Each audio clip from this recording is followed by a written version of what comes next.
नमस्कार मंडळी, कसे सगळे मजेत ना। मी रोहिणी स्वागत करते तुमचं आपल्या चॅनलमध्ये।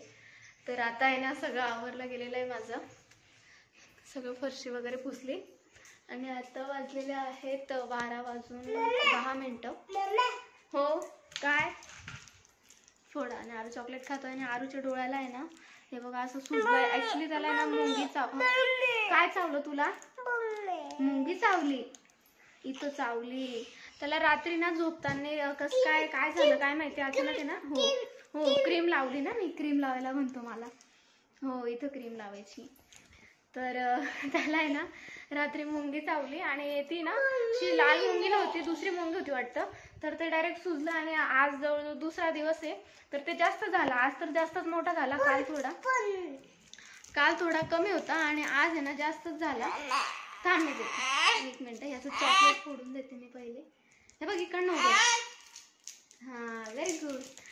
तर म्हटलं आज आहे ना थोडं जास्तच झालं ते, म्हणून म्हटलंय ना दवाखान्यात दाखवून बघा, उगाच जास्त वगैरे व्हायचं आणि आपल्याला त्यातलं अजून काही एवढं कळत नाही, म्हणून म्हटलं जावं। आता ना त्याची तयारी वगैरे करते आणि जाते मग त्याला दवाखान्यात घेऊन। पण तयारी झालेली आहे आणि हा बघा एवढं डोळ्याला हे झालंय तरी पण कसं लटकतोय झाडवाडा नुसतं। हो मुंगी चावली तुला, सांगतो कसा बरोबर मला मुंगी चावली असं असं। मी सकाळी ना त्याची आंघोळ वगैरे घालून दिली होती, तर आता ना फक्त त्याचा हातपाय तोंड धुतला आणि तयारी करून दिली। बाहेर ना ऊन आहे एवढं, मला ऊनच अजिबात बाहेर निघायची इच्छा होत नाही, पण आता काय करणार त्याच्यासाठी। त्याला आहे ना दुखत वगैरे नाही डोळ्याला, पण असं सुजलेलं आहे, खूप जास्त सुजतोय। काल खूप कमी होता ना, आज तर सकाळी खूपच जास्त झाला, म्हणून म्हटलं दाखवून द्यावं। कसं आहे मनातली शंका वगैरे निघून जाते म्हणून।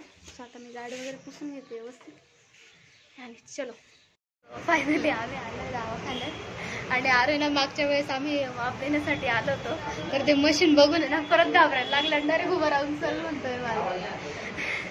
किती लक्षात राहिलं त्याला, मशीन पाहिला आणि डायरेक्ट म्हणतोय चल घरी। कुठं जायचंय, कुठं जायचंय, कुठं? घरी, डायरेक्ट घरी चल म्हणतो तो मला। घरी आलो आणि डॉक्टरांनी ना ही बॉटल लिहून दिली, एक इन्फेक्शन झालेलं आहे म्हणून, हिस्टाक्राईन म्हणून काहीतरी आहे नको, तर ती लिहून दिली। घरी आलो आणि ते म्हटले का जास्त काही घाबरायचं वगैरे नाहीये, तर आपण तुम्ही हे देऊन बघा म्हणे पहिले लिक्विड, का म्हणजे त्याला प्यायचं आहे, ते लावायला वगैरे नाही दिलं त्यांनी तिथे। तर ते म्हटले की देऊन बघा, जर याच्याने काही फरक नाही तर आपण दुसरं बघू असं। हो तुलाच द्यायची ती, तुलाच द्यायची, हो तिथे नाही लावायचं, इथं प्यायची ती, इथं नाही लावायचं। किती डेंजर सुजलंय बघा ना ते डायरेक्ट। हो हो सो आता जेवण वगैरे करतो आणि त्याला हे औषध देते आणि झोपवते जरा शांत। घेतलं ना आता झोप, ते तोंडात नको घालू, झोपून घ्या आता जरा वेळ। याने बघा उठल्या उठल्या काय केलंय, सगळं गाडीचं भनका लावून टाकलंय पार। काय रे आरू, सगळी गाडी तोडून टाकली मागून। तुझा डोळा दाखव आता कसा आहे आरू, डोळा दाखव। बऱ्यापैकी उतरला आता। हो मुंगी गेली, इकडे दाखव मला शोनो, बऱ्यापैकी उतरला आता, नाही तर सकाळी ना डोळा नव्हता उघडत। वाजलेले आहेत 6 आणि आरूला आहे ना थोडं बाहेर फिरून आणलं, डायरेक्ट बाहेर निघून आला। चल हो पाऊस येतोय ना, निघालो आणि नेमकं पावसाचं वातावरण झालंय, पूर्ण असं काळं झालेलं आहे। डोक्यावर पाणी येतंय। रस्त्यात आलो आणि पाऊस सुरू झाला। खरंच पावसाचं वेगळं आहे, दुपारी पारा एवढं कडकडीचं ऊन होतं तेव्हा आलं नाही, आणि आता नेमकं संध्याकाळच्या वेळेला चालू झालं। खरंच पाऊस येताना एकदम मोठे मोठे थेंब, खूप मोठे मोठे थेंब। त्याच्यामुळे थांबलो एका झाडात, इथं म्हणजे घर आहे आणि घराच्या वरती तिकडे। धीरज दादा तू काय करतोय, उठ बरं लवकर, उठ उठ उठ। बाहेर आला म्हणजे आरू दगडच खेळतो आणि गाड्यावाल्यांना मारतो। काय रे, हो ना आरू, आरूला लय आवडतं खेळायला। आता आहे ना आम्ही तिकडे एक दिदी थांबली होती, तिच्याकडून छत्री घेतली कारण पाऊस थांबतच नव्हता आणि घरी अजून स्वयंपाक पण करायचा आहे मला। त्याच्यामुळे दीदीला म्हटलं मला छत्री दे, मी दूध घेऊन आले का तुला लगेच वापस करते। सो चला आता दूध घ्यायला पावसामध्ये होते आमच्याकडे, पण मला वाटलं पाऊस येणार नाही, पण मध्येच सुरू झाला। थांबलो बराच वेळ पण काही बंद झाला नाही, मग फायनली दीदीकडनंच सहारा घेतला। हा कसं धरून बसलाय पडून जाईल म्हणून। घरी आलो आणि याला आहे ना पार पावसातच जायचं, अजिबात घरी यायचं नव्हतं। आता बघ कसा गाडीवरून उड्या मारतोय, कसा उड्या मारतोय रे। कसं चढतो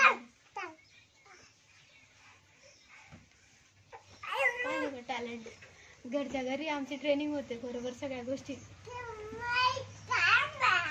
घाबरत नाही पडायला अजिबात. घाबरतो का जरा? टॅलेंटेड होऊन गेलाय सध्या. कसं उतरतो लगेच. आरू बरं झालं ते दीदीने तिची छत्री दिली, नाही तर मग आम्हाला दूधच नसतं घेता आला आज. पहिले ते आण पप्पांजवळून ते आण जा पप्पांजवळून. पप्पांनी काय आणलं? पेढे आणले पेढे. पण त्याला काढपर्यंत येणे ना त्याचं. पोरगा आईस्क्रीमचं इतकं दिवाण आहे डायरेक्ट. पाहिलं का? मी एक स्कॅम केलाय आता. अरे उघड रे. त्याला आहे ना हे अर्धच दिलंय आणि बाकीचं ना याच्यात काढून घेतले, कारण त्याला आहे ना सर्दी झालेली आहे आणि तो ऐकत नाही, तो पूर्णच खाऊन जातो.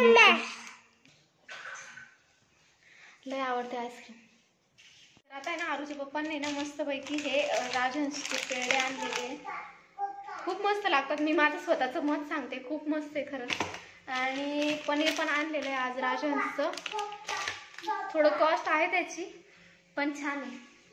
आता त्याची ना मला असं वाटतंय शाही पनीरची भाजी बनवावं, कारण बरेच दिवस झाले. म्हणजे काय, इथं आल्यापासून आम्ही पनीरची भाजीच नाही केली.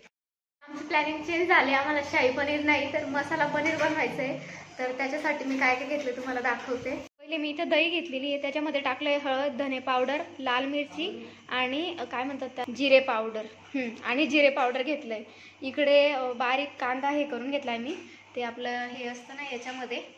आणि त्याच्यामध्येच ना मी काय, मला ते नाही माहीत, असं नावच नाही आलं मला. आणि टमाटर बारीक करून घेतलं. इकडे पनीर घेतलेलं आहे. आलं लसूण ठेचून घेतलेलं आहे. मोठी इलायची घेतली, दालचिनी घेतली आणि एक तेजपत्ता घेतलाय. सो चला आता भाजी करू. तर आता ना तेल टाकलंय आणि याच्यामध्ये ना पनीर टाकते आणि थोडंसं असं काय म्हणतात ना त्याला, गोल्डन होईपर्यंत परतवून घेते. तर आता ना खाली चिटकायला लागलं, काढून घेते. बऱ्यापैकी तळलं गेलं तरी.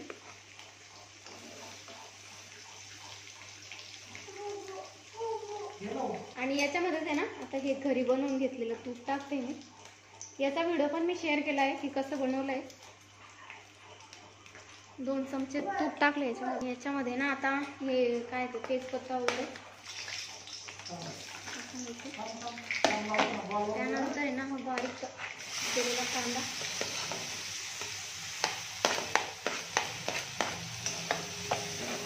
त्याला आहे ना आता थोडा गोल्डन होईपर्यंत परतून घेतलाय मी. आता याच्यामध्ये ना आलं लसूणची पेस्ट आणि हे टोमॅटोची ग्राइंड. तर आता आहे ना हे परतून झालेलं आहे व्यवस्थित. आणि ही जी दही आहे मसाले मिक्स केलेली, आता ही याच्यामध्ये टाकते.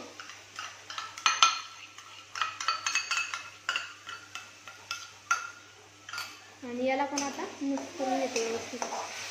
गॅस कमीच ठेवला मी आणि मसाले ना कमीच टाकले, आरू खातो म्हणून. आता याला व्यवस्थित परतून घेते. हे थोडं परतून गेलंय. आता याची दहीची वाटी होती ना त्याच्यामध्येच थोडंसं पाणी टाकलंय, मिक्स करून घेतलंय. आणि आता परत याला आहे ना होऊ देते जरा. मस्तपैकी हे पण परतून झालेलं आहे. आणि जे पनीर भाजून घेतलं होतं अगोदर, तळून घेतलं होतं सॉरी, ते याच्यामध्ये टाकते, मिक्स करते.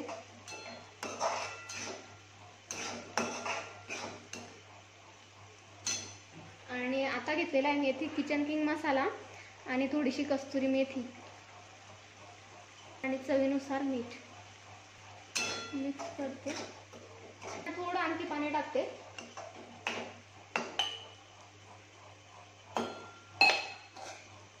आणि याला आहे ना आता झाकून 5 मिनिटं शिजवते.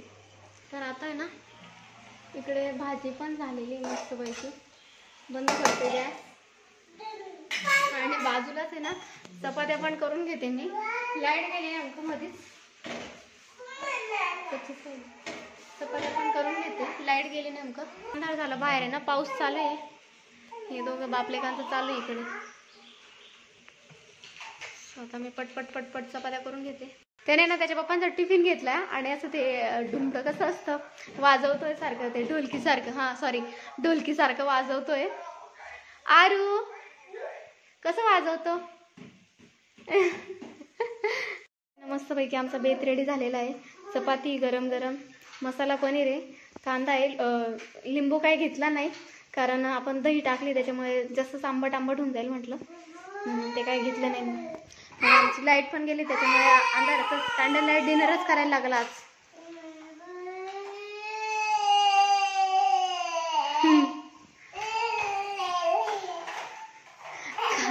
गाडी खाली खेळायची असते की अंगावर.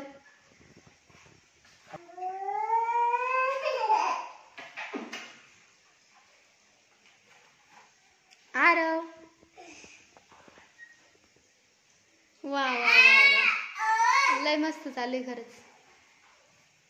जेवण वगैरे झाली, अंथरून टाकून झाली, पण लाईट काय अजून आली नाही आणि आता वाजले 9:30.